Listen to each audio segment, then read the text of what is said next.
Hi, I'm Maurizio Solato, Director of Systems Engineering at Vicor. Today, I will discuss power system architectures for higher voltage DC distribution and how they can be optimally implemented with a power component design methodology. Continuous increase in global power consumption requires more efficient power distribution systems with higher availability. Computing and communication industry has clearly demonstrated the advantages that 380-volt DC distribution offers, and Vicor's commitment to higher voltage distribution translates in a complete family of application-specific power components. A power component design methodology can be used in order to address the requirements of this emerging field. On a general perspective, with Vicor converter and regulator modules enabling a flexible power system methodology, designers can deliver high-performance, cost-effective power systems from AC or DC sources to the point of load quickly and predictably. Proven building blocks provide efficient power conversion stages supporting power distribution architectures tailored to the application's requirements. Integrated, high-density, thermally adept power components enable power system architects to attain new levels of design versatility and overcome the power density constraints imposed by conventional power solutions. Power components maximize performance while minimizing development cost and time to market, yielding superior solutions with building block ease, flexibility, and scalability. Let's briefly review the architectural options available for higher voltage DC distribution. When new equipment is designed, factorized power architecture offers the highest performance and flexibility by interfacing the higher voltage distribution and operating downstream converters from an optimal 48-volt local distribution bus. When existing equipment is only partially redesigned, high-voltage bus converters can be used in place of conventional converters in order to interface the 380-volt DC distribution with existing 12-volt subsystems. The real dilemma, however, comes when an existing installed base of 48-volt or 12-volt DC equipment with significant remaining life needs to be supplied from 380-volt DC, which is a common case for existing telecom data centers. Simple, efficient, and minimally intrusive adapters can be designed for this purpose. What are the practical advantages offered by higher voltage distribution? First, the need for phase balancing algorithms in servers is avoided altogether. This directly translates to higher server availability, up to 15% of the total bandwidth in some rough estimates. Second, higher reliability can be obtained because of the reduced number of power conversion stages. Third, harmonics that are typically present in AC distribution systems feeding electronic loads are not present, leading to higher copper utilization. Finally, a lower total cost of ownership is achieved, particularly when electrical benefits combine with thermal and cooling optimization. While most engineers are familiar with this superior architecture, less well known is the fact that 400-volt DC components now exist to implement this approach. If a grid-to-chip perspective is utilized, it is possible to map the status of the ecosystem as far as key hardware elements are concerned. As shown in this chart, from left to right, DC power systems, where the grid is interfaced and AC power is converted to 380-volt DC, electromechanical parts like breakers, busways, power delivery units and connectors, rack mount power supplies, power components, information and communication technology equipment. Let's now briefly discuss the scalability aspects of 380-volt DC distribution.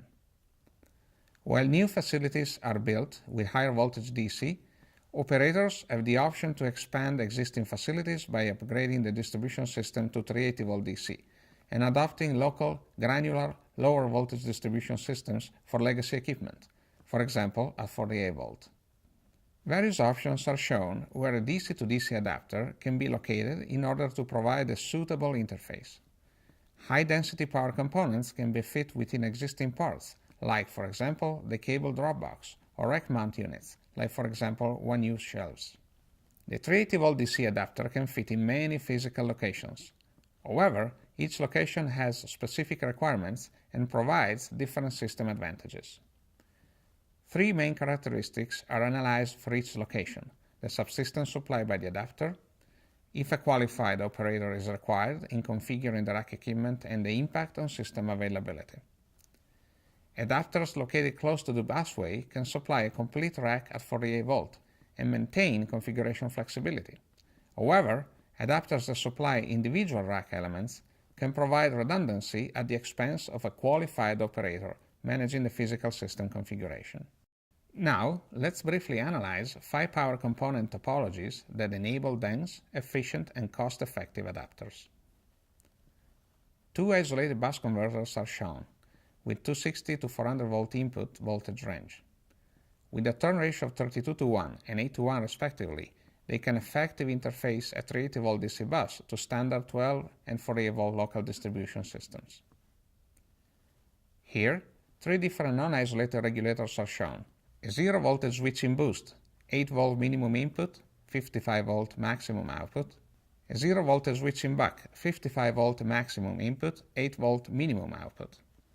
A 0 voltage switching buck boost, 32 to 55 volt input range and 20 to 55 volt output range.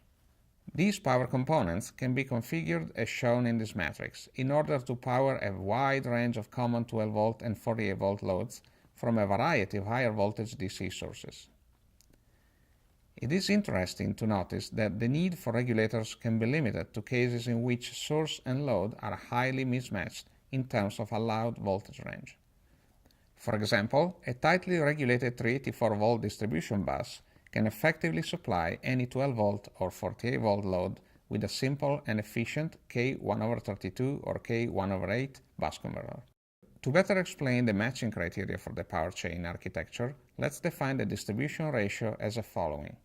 The ratio or relative variation of higher voltage DC distribution line versus relative variation of low voltage DC load, as shown on this chart's horizontal axis.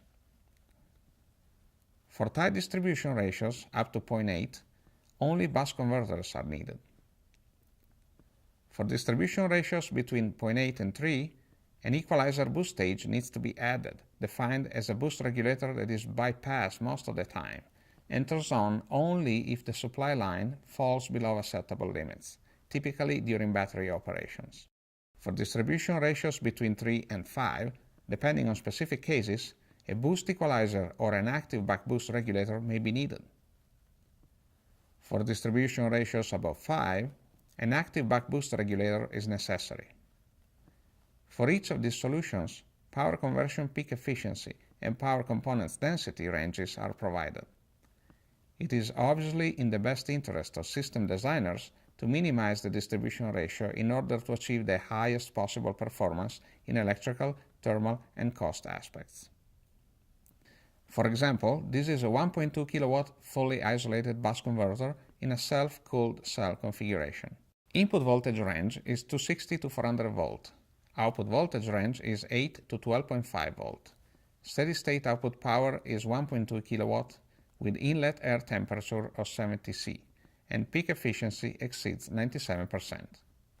This optimal plug-in solution represents the state-of-the-art in terms of adapter design for higher voltage DC distribution. For more information about high voltage DC distribution architectures and Vicor's product offerings in this domain, please visit our website. Finally, I'd like to thank Mr. B.J. Sonnenberg, Emerson Network Power, and Mr. David Geary, Universal Electric Corporation, Starline DC Solutions, for the support provided in the distribution system architecture. Thank you.